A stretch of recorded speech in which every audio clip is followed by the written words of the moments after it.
హ్మ్. So next. YSRCP గతంలో చాలా స్పీడ్గా ఉన్నవాళ్ళు మీకు తెలుసు, ఎవరెవరు స్పీడ్గా ఉండేవారు వాళ్ళందరూ కాస్త సైలెంట్గా ఉంటున్నారు అంటే ఏమైనా అరెస్టులు జరుగుతాయని భయం అంటారా? అది కూడా ఎక్కువ ప్రచారం జరుగుతుంది. సార్ ఎప్పుడు ఆ రోజా గారు అనుకుంటా అండి, పాప ఆవిడే పర్యాటక శాఖ మంత్రి. 100 కోట్లు స్కామ్, ఇలా బయటకు తీస్తాం అలా బయటకు తీస్తాం, నేనే ఎన్నోడి కోట్లు సవాల్ ఇస్తున్నాం. ఇవాళ మా గుంటూరు వచ్చి పాపం మా ఎమ్మెల్యే గారిని ఇదిగో భూమికి పెద్ద ఎత్తున్నాం అంటూ మాట్లాడి వెళ్ళిపోతే, అరే దాని గురించి పాపం ఆవిడ కేసు పెట్టదు, అది సార్ అది వదిలేయండి, 100 కోట్ల స్కామ్ అన్నా బయటికి తీయండి అంటే ఒక్కరు కూడా బయటికి తీయరు. ఆవిడ అప్పుడే ఛాలెంజ్ చేసింది, తీయండి దమ్ముంటే అని. ఇప్పుడు కూడా అడుగుతుంది, ఇంకా బయటికి తీయట్లేదంటే అరెస్టుల భయం వాళ్ళకి ఏం లేదండి. ఇప్పుడు సుప్తావస్థలాగా కాసేపు కామ్గా ఉన్నారు. ఎలక్షన్ కి ఒక 2 ఏళ్ల ముందు బయటకు వస్తారేమో కానీ ఎవరు ఎక్కడ భయపడుతున్న తార్కాణమే లేదండి అసలు. ఇప్పుడు లిక్కర్ కేసు ఉంది చూడండి, చిట్ట చివరి దాకా వెళ్ళిపోయింది. మళ్ళీ వెళ్తున్నారు, మళ్ళీ వస్తున్నారు. ఇచ్చినమ్మ వాయనం పుస్తినమ్మ వాయనం అన్నట్టే ఉంది కానీ ఎక్కడ ఒక మారణ హోమాలు అరెస్టులు గట్రా అట్లా ఏం లేవండి. లేకపోతే ఆవిడ ఎంత ధైర్యంగా, మొన్న కూడా సంక్రాంతి సంబరాలకు కూడా అంబటి రాంబాబు గారు పెట్టిన ఫంక్షన్ కూడా ఆవిడ దగ్గరుండి అందరూ వచ్చినారు. మళ్ళీ ఈ రోజు అరెస్ట్ అంటే వచ్చినారు. ఇక్కడ బైరెడ్డి సిద్ధార్థ రెడ్డి గారు వచ్చినారు, పెద్ద పెద్ద వాళ్ళందరూ వచ్చినారు. వాళ్ళందరి మీద గతంలో కేసులను మేమే చెప్పేవాళ్ళం. మరి 100 కోట్ల స్కామ్ ఆవిడ చేయలేదా? మరి మాతో ఎందుకు చెప్పించినారు?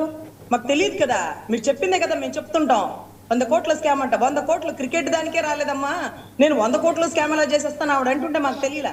ఇప్పుడు నన్ను అరెస్ట్ చేయండి అంటూ ఎవరి పర్ఫార్మెన్స్ వాళ్ళు చూపిస్తున్నా సరే మీరు కారణాలు పెట్టైనా అరెస్ట్ చేయొచ్చు కదా. అది వదిలేసి వాళ్ళ కేసులు క్లీన్ చిట్లు చేసుకుంటున్నారు. ఇన్నర్ రింగ్ రోడ్ ఇటు తిరిగింది అటు తిరిగింది కరెక్ట్ గా వెళ్ళింది అంటూ క్లీన్ చిట్ ఇస్తే అతను ఆళ్ల రామకృష్ణారెడ్డి గారు అనుకుంటానే మళ్ళీ సుప్రీంకోర్టుకు వెళ్తానో సిబిఐకి వెళ్తానో, ఇక్కడ కరెక్ట్ గా రాదు, ఆయనే ముఖ్యమంత్రిగా ఉన్నప్పుడు ఆయనే ముద్దాయిగా ఉన్నప్పుడు కేసు ఎట్లా ఎంక్వైరీ జరుగుతుంది?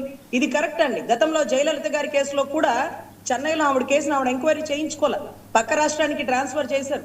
ఆయనే ముఖ్యమంత్రిగా ఉన్నప్పుడు ఆయనే ముద్దాయిగా ఉన్నప్పుడు ఇక్కడ ఉండే సిట్ని కానీ లేకపోతే సిఐడిని కానీ నమ్మే పరిస్థితి ఉండదండి. అది ఖచ్చితంగా సెంట్రల్ బ్యూరో ఆఫ్ ఇన్వెస్టిగేషన్ దర్యాప్తులోనే జరగాల్సినట్టు ఉంటుంది, లేదా పక్క రాష్ట్రానికి ట్రాన్స్ఫర్ చేస్తుంటారు ఆ కేసుని. సో అదే అడిగిన రాళ్ల రామకృష్ణారెడ్డి. సో ఎనీవే రాష్ట్రంలో అయితే ఈ రకమైనటువంటి కేసులు దాడులు ఇదంతా అంటే ఒక రోజా గారి గురించనే కాదు, అంటే ఒక రోజా గారనే కాదు, కొడాల నాని గారు కొద్దిగా సైలెంట్ గానే ఉన్నారు, అనిల్ యాదవ్ ఎలా మాట్లాడేవారు ఆయన సైలెంట్ గానే ఉన్నారు. ఇలాంటి వాళ్ళ గురించి ఇదిగో వంశీ అయితే ఆయన అసలు ఎక్కడ ఉన్నారు ఏంటో, ఇలాంటి వాళ్ళు అందరూ కూడా ఇప్పుడు మాట్లాడాల్సిన అవసరం ఏమొచ్చింది వాళ్ళకి? ఇప్పుడు ఏదన్నా ఇప్పుడు జగన్ రెడ్డి గారిని అరెస్ట్ చేస్తున్నారని మీరు చెప్పండి, సరదాగా మచ్చుకి మొత్తం బయటకు వస్తారు పుట్లో పాములు వచ్చినట్టు.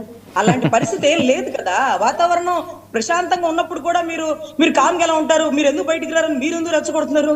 రెచ్చగొట్టడం కాదండి, నియోజకవర్గాల్లో కూడా యాక్టివ్గా చేయట్లేదు అని కొంతమంది. ఇప్పుడు పేరు నాని గారు ఉన్నారు, అంబటి గారు ఉన్నారు, వీళ్ళు రెగ్యులర్గా మాట్లాడుతున్నారు. మిగతా వాళ్ళ పరిస్థితి ఏంటి? సార్ నియోజకవర్గంలో కూటమి ప్రభుత్వం చక్కటి పరిపాలన అందిస్తుంది సార్. అక్కడక్కడ లోపాలు ఉన్నప్పటికీ సుదీర్ఘమైన పరిపాలన ఏదో అందిస్తుంది. దీంట్లో ఉండే మైనస్లు ప్లస్లు ఏవైతే ఉంటాయి ఎలక్షన్ కి 1 సంవత్సరం ముందు బయటకు వస్తాయి సార్. ఇంతవరకు కొత్త రేషన్ కార్డులు రాయలేదంట, ఆ తర్వాత ఒంటరి మహిళా పెన్షన్స్ లేవట, తర్వాత వృద్ధాప్య పెన్షన్ ఎంటర్ చేయలేదు, ఇవన్నీ సమస్యలు వస్తున్నాయి. తర్వాత నిన్న కూడా మాకు జనసేనకు సంబంధించినటువంటి గుంటూరు అధ్యక్షుడు అడుగడుగున లంచాలు.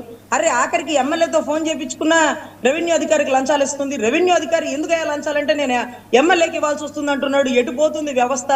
ఇలాంటి వ్యవస్థ స్థాపించేది అంటూ ఆయన కూడా మాట్లాడింది నేను చూసినానండి.